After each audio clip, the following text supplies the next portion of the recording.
Quasiment tous les compléments alimentaires sont efficaces, mais pas forcément comme on le pense. On va voir ça ensemble. Prenons l'exemple du magnésium, ce micronutriment star, qui serait la solution anti-fatigue selon certaines publicités alléchantes. Il existe même une allégation autorisée indiquant que le magnésium peut contribuer à réduire la fatigue. Mais attention à ne pas surinterpréter cette information. En réalité, seules les personnes réellement carencées en magnésium peuvent espérer des bénéfices d'une supplémentation. Et pour la majorité d'entre nous, même si on n'a pas toujours un apport alimentaire optimal en magnésium, aucune étude ne prouve un réel effet énergisant du magnésium en supplément. Pourtant, de nombreux consommateurs et parfois certains de mes patients assurent se sentir requinqués après une cure de magnésium. Eh bien, ce regain de vitalité s'explique en fait par l'effet placebo. Quand on est persuadé des bienfaits d'un produit, qu'on y croit dur comme fer, on ressent effectivement des effets positifs. C'est la fameuse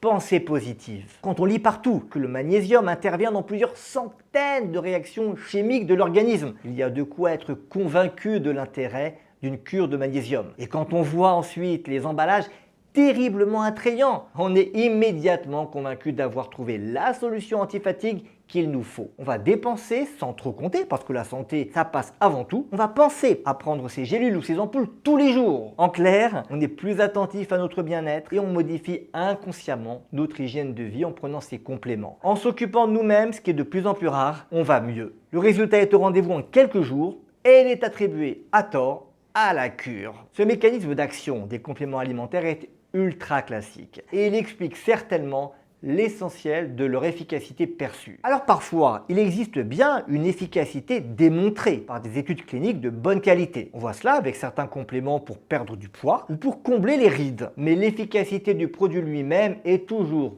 plus faible de ce qui découle de l'attention que l'on porte à sa santé pendant la période de la cure. Et les effets s'estompent dès lors que la période où on prend soin de soi s'achève. Alors en pratique, si vous souhaitez consommer des compléments alimentaires parce que vous percevez un bénéfice, peu importe le mécanisme, il n'y a pas de raison de vous le déconseiller systématiquement. À condition toutefois de respecter deux principes. Premièrement, il faut en discuter avec un professionnel de santé et en particulier si vous êtes suivi pour une maladie chronique. Le complément ne doit pas interférer avec la prise d'un traitement médicamenteux qui vous est indiqué. Deuxièmement, il faut éviter à tout prix les prises prolongées, répétées et multiples de ces compléments alimentaires. Parce qu'au-delà de l'efficacité, on a du mal à connaître leurs effets secondaires à long terme. Mais au final, avec ou sans complément alimentaire, le plus important, vous l'avez compris, c'est de prendre soin de soi. Ça, c'est indéniablement le plus efficace.